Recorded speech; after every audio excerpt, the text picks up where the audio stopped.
Tales and braille for vision impaired. You looking for B? Well, you can find them everywhere. In a project near you, I'll be right there. Man, the lighting here is rough, but nonetheless, welcome back to yet another video. And I'm gonna keep it real with y'all. Week 3 is absolutely the calm before the storm, because week 4, strong case for the best week of the entire season of college football. Really starting from week 4, moving on, it's just banger after banger after banger. But week 3, there are some sneaky good gems here. A lot of teams starting conference play, a lot of underrated conference matchups, a lot of possible upsets. So let's keep an eye on them. Let's get right into it. I'm not going to hold you. Starting off with big noon kickoff, we got Penn State versus Illinois. Now, Penn State, obviously their first real test, right? I mean, they played Delaware and West Virginia. And in those two games, Drew Aller has looked amazing. Well, let's start off like this, matter of fact.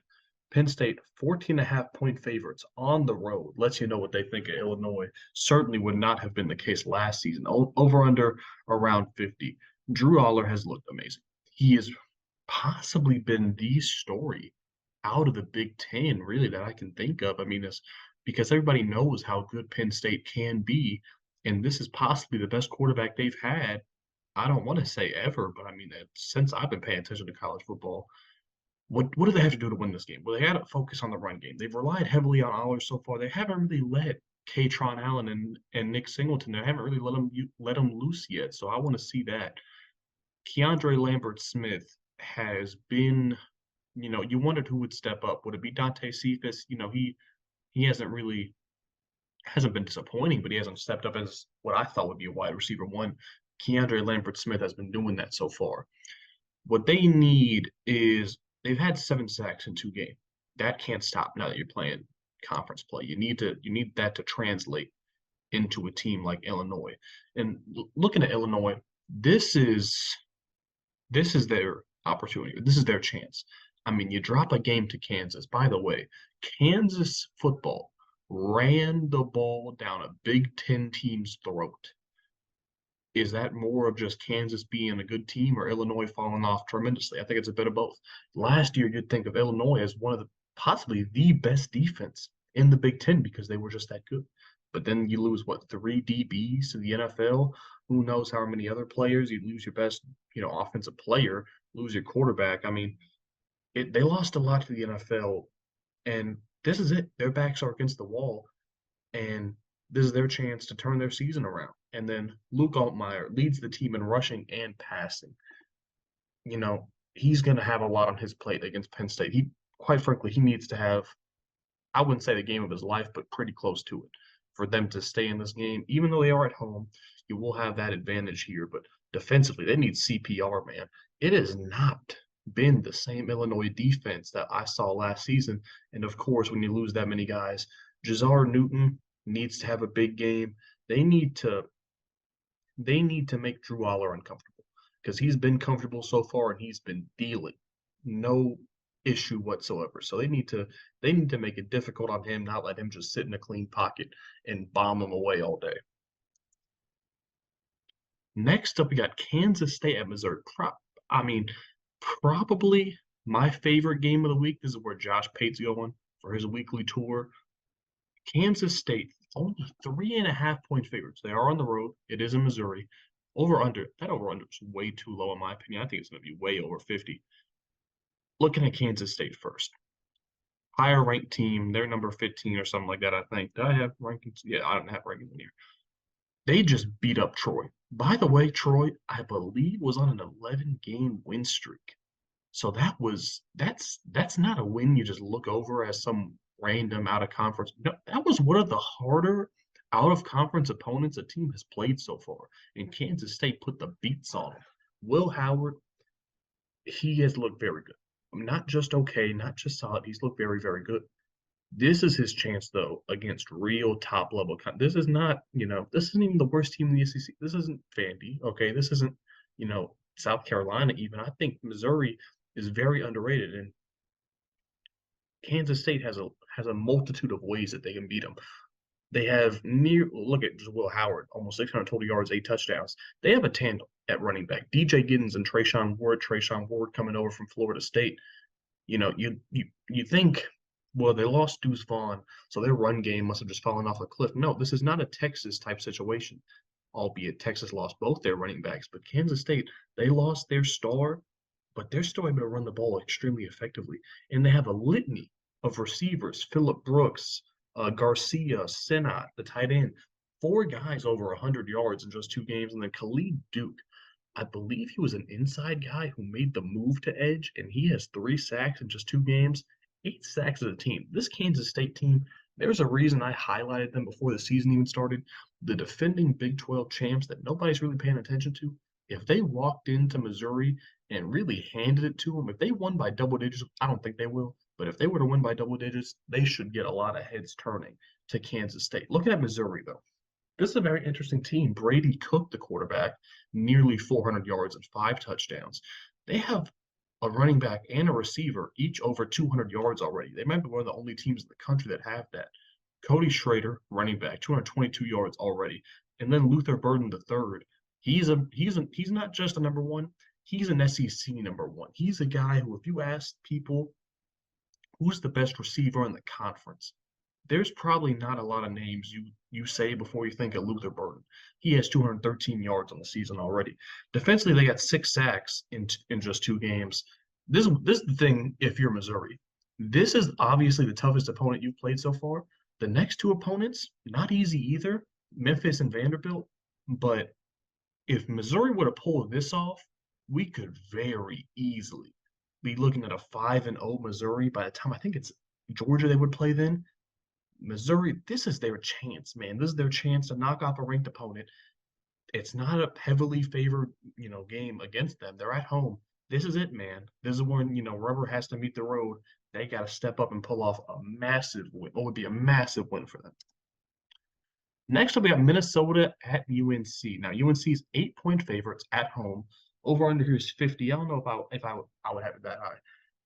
Minnesota, by the way, they're on a win streak. They're on a low win streak. They haven't lost since November 19th of last season. But QB, it's rough. They didn't get good QB play at Nebraska. It wasn't great last week. So it's going to be just a massive disadvantage. Going up against Drake May, who is poised for a good game. I mean, he could have an average Drake May game, and it would still be his best game of the season so far. Darius Taylor from Minnesota, 209 yards at 5.8 yards a carry. They have to be able to establish the run. You saw what UNC did to South Carolina when they were able to stuff their run game. It wasn't even close. Minnesota defensively, though, less than 200 passing yards allowed. Okay, so their defense has been stout without question. They have to run the ball well in order to they can't get into a shootout with UNC. They don't have the firepower as far as receivers go. They don't have the quarterback for that. They have to make this a Big Ten game, okay, not an ACC game. And then Tyler Nubin. I just wrote Tyler Nubin because, he won them single-handedly, won them the game against Nebraska. Nebraska might have threw the ball like 12 times against Minnesota, and Tyler Nubin got 2 picks. So I would, if there's a guy on Minnesota's defense who's going to make a play to win them this game, it'll be Tyler Nubin. Looking at UNC, though, Drake May, I already mentioned it, not a great start for him. App State wasn't bad, but they relied heavily on the run game against App State. And then against South Carolina, Drake May made a lot of plays against South Carolina that you would definitely consider a head-scratcher. Not his best football in week 1. Omarion Hampton, last week against App State, by the way, North Carolina App State, always prone for a ridiculous game. Omarion Hampton had like 230 yards and 3 touchdowns last week. So, yeah, he was crazy. Wide receiver 1 on this team, obviously, when you lose Devontae Walker to a BS NCAA, whatever you want to call it, they denied him his eligibility. It was awful on NCAA's part. Who's wide receiver 1 now? They have options. It's just, who's going to step up? Is it J.J. Jones? Is it Kobe Paysor? One of the tight ends, Koppenhaver, Bryson Nesbitt, McCullum they got from Georgia Tech. Who's it going to be? We're still waiting. This would be a great game to find out, at home against a good Big Ten team. Defense, week one, it was probably the best defensive performance I've ever seen from North Carolina. And then last week against App State, what are you doing? How do you give up -2 rushing yards for South Carolina, but you let App State move the ball all over? It just doesn't make sense. So night and day, which NC defense are we going to see tonight? Tonight I have no clue.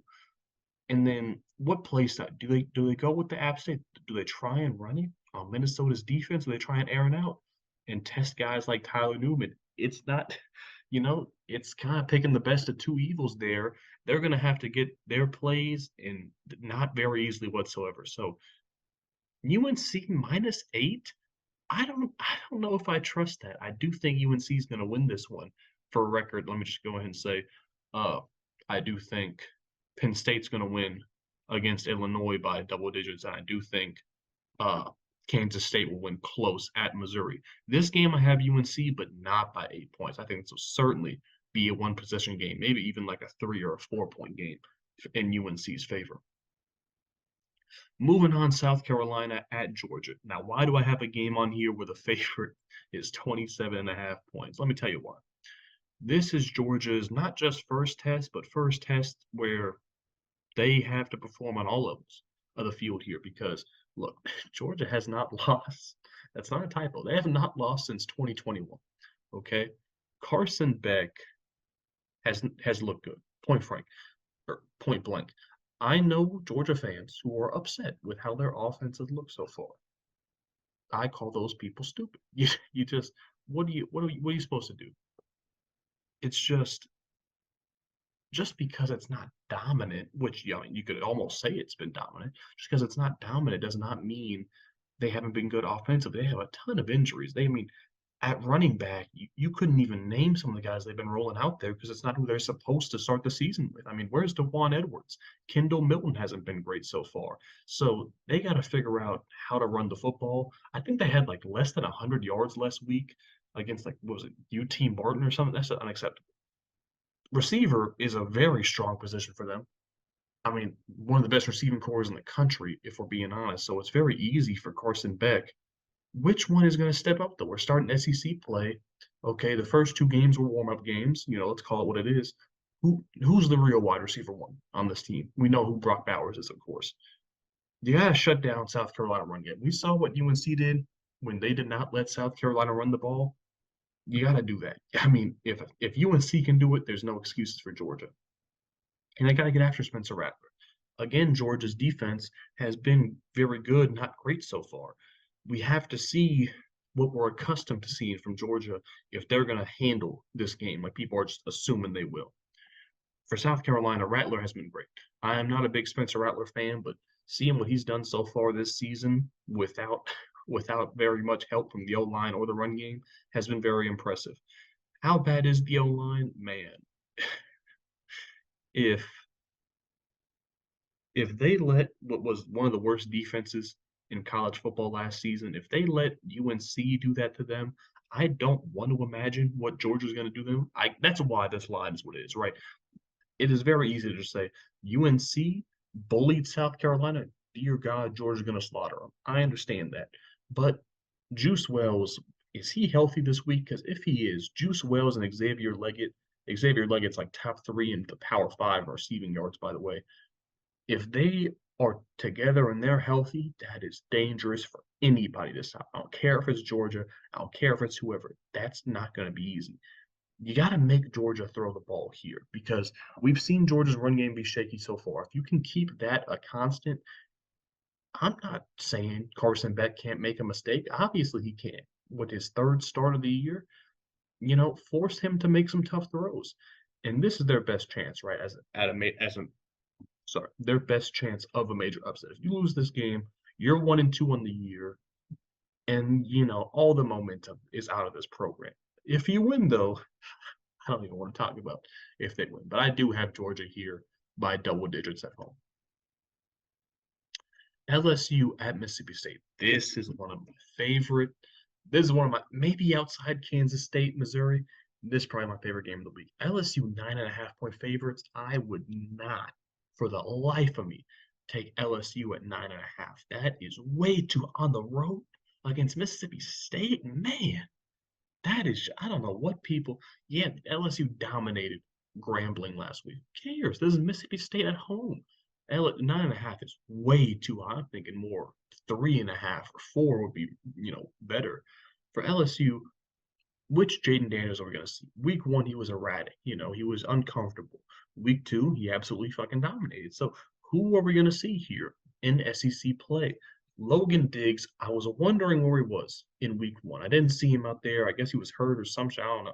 Week 2, he was great for them. Over 100 total yards. Just he really helped their run game, which they needed tremendously. So having him back is major for that offense. Malik Neighbors, slow start. A lot of people crown this guy as the best receiver in the SEC for good reason, but 2 weeks into the season, he has not shown that. This is his best opportunity. Brian Thomas, though, in the absence of Malik Neighbors, if you want to call it that, 220 yards with 3 touchdowns, incredible so far.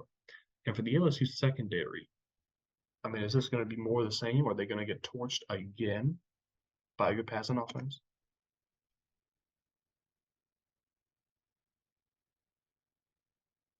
And if you're Mississippi State, Will Rogers, without a doubt, is getting the underrated hype. He's getting talked about nobody respects him, and he has a chance now against the presumably best quarterback in the SEC to show what he's made of. Jaquavius Marks is absolutely him. He has probably been the best running back in the SEC so far, and he has a lot of stiff competition there. Rocket Sanders, a lot of other guys, but Jaquavius Marks, 250 total yards, I believe, 3 touchdowns in 2 weeks. Who would have thought, rest in peace, Mike Leach, with his passing now that Mississippi State is just a dominant rushing team in the SEC. Also, amazing run defense, well under 100 yards a game given up. That's what they're going to need to bring against LSU, because if they can make LSU a passing team, I think Jaden Daniels is certainly liable to make a mistake or two. They have to win the line of scrimmage against LSU at home, too. They're going to have a big advantage. And, LSU, not a heavily penalized team. I think if they were to get a couple penalties, that would very much push the game in Mississippi State's favor.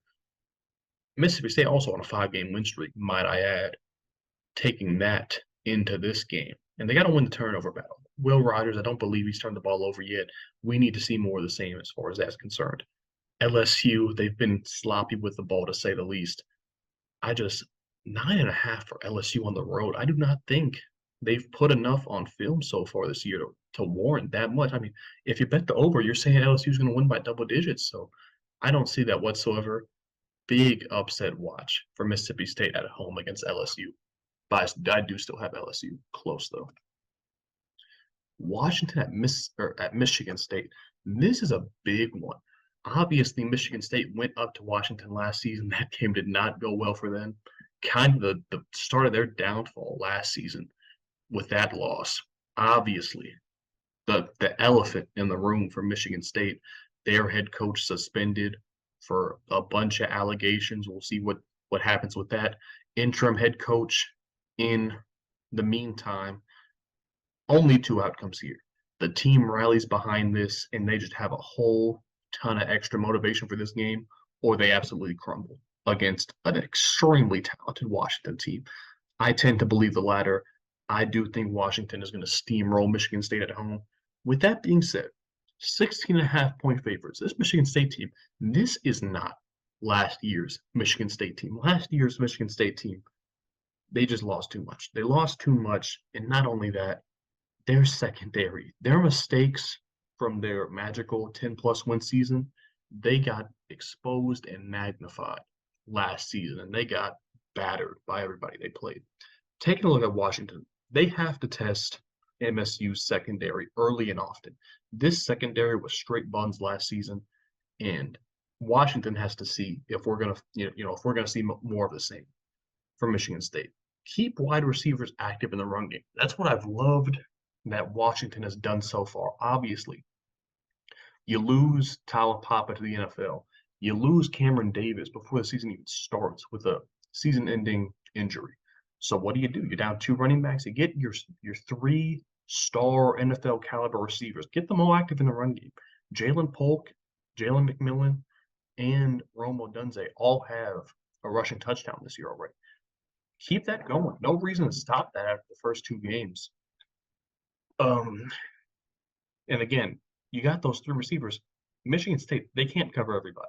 There is no way on this earth that the Spartans secondary is going to go from god awful to talented enough to stop Washington's receiving core in one offseason. It's just not going to happen. You got to be able to stuff MSU's run game. Last season it was non-existent. This season they're finding their flow already. So you gotta stuff that. You gotta make Noah Kim beat you point blank. Hasn't been bad for Noah Kim whatsoever, but has he been tested against a defense like Washington's yet? Not at all. So make him beat you, stuff the run game, and we'll see how good this kid really is. And if you're Michigan State, ride Noah Kim, ride Nathan Corder. He has got out to a very hot start. I'm not going to throw out any Kenneth Walker comparisons, but Nathan Corder making his own lane so far in just 2 games. Noah Kim, though, a lot of people are calling for him last season, and I can see why. He has gotten off to a very hot start, but you still got to avoid a shootout at all costs. Point blank, you are not going to beat Washington. If you're trying to beat Washington 40, 42, 41, it's just not going to happen. They have all the weapons. They have the quarterback. You're just not beating them there. Limit possessions, hold the ball, run it down their throats, and try and steal a win at home.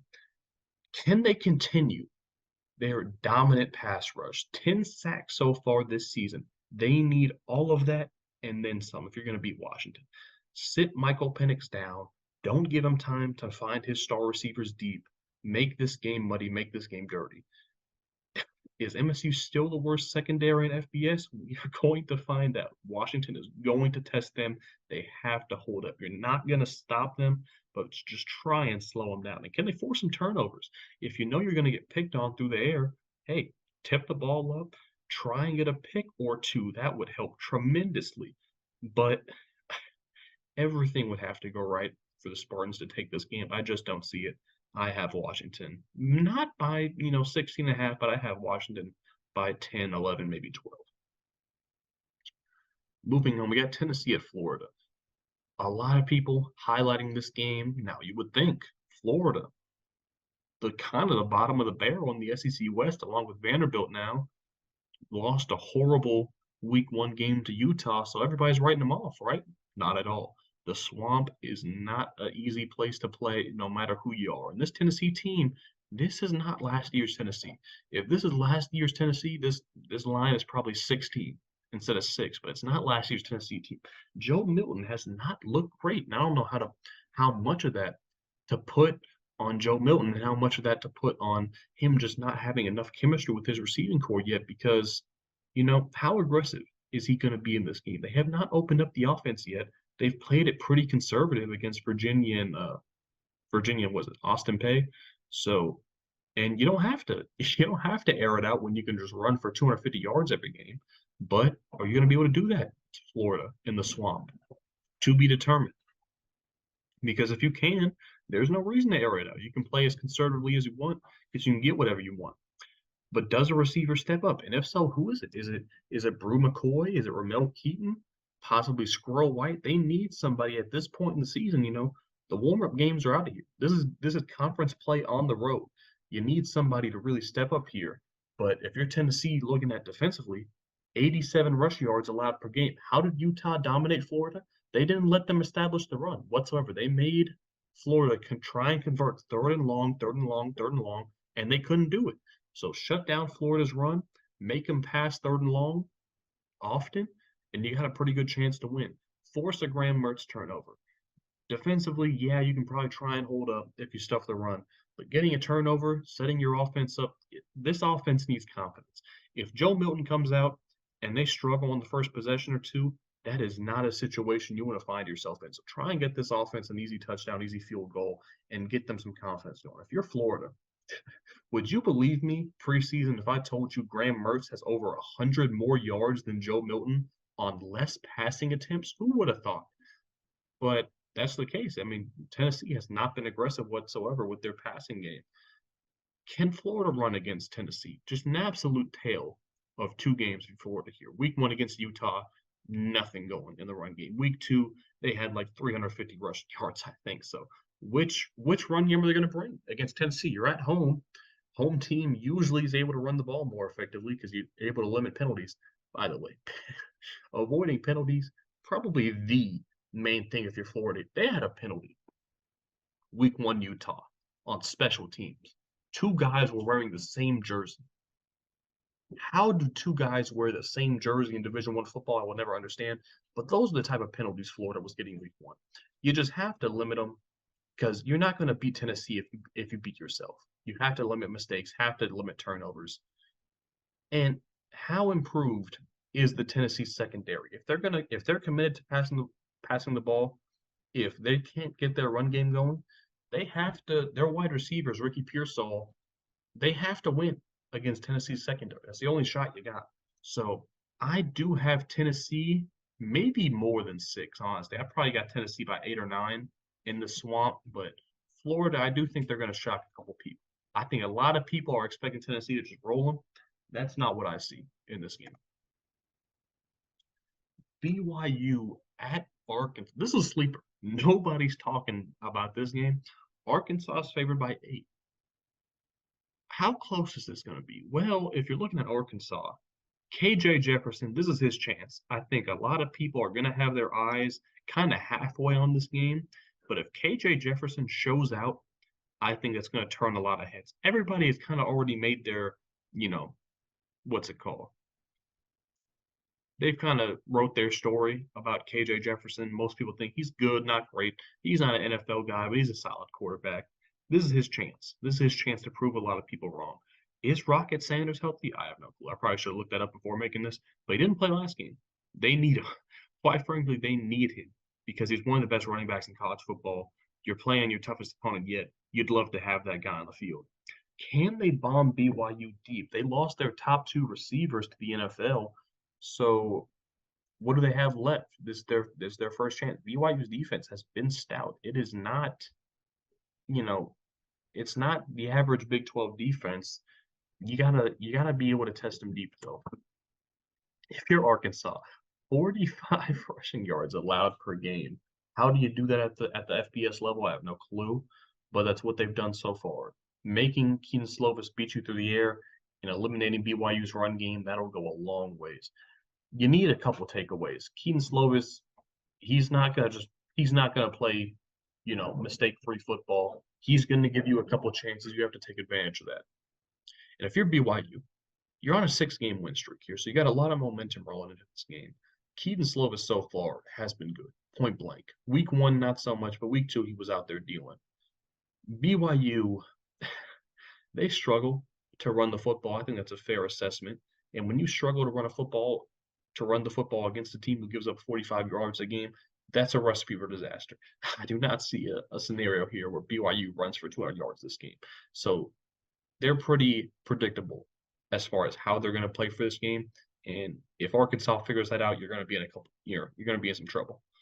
How aggressive can BYU be? Because you don't want to be in 3rd and 12 all game, but you also don't want to turn the ball over when you have to try and convert those long downs. So it's a tough situation for BYU on the road as well.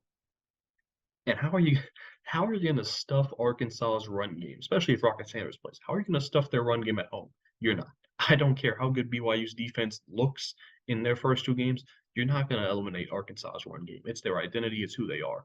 So a lot of hurdles to overcome if you're BYU and you want to win this game. How are they going to do it? I got no clue. I got Arkansas by double digits in this one. That's going to be it, though. Thank you for watching this video. That's a quick little preview of the Week 3 games. Like I said, not a lot of top 25 matchups here. With that being said, next week has a strong case for best week in college football. I can't wait to get that video out. But like I said, thanks for watching. If you're new, subscribe, and I'll see you on the next one. Peace. It's out the motherfucking pack. Right out. But niggas don't know how to act.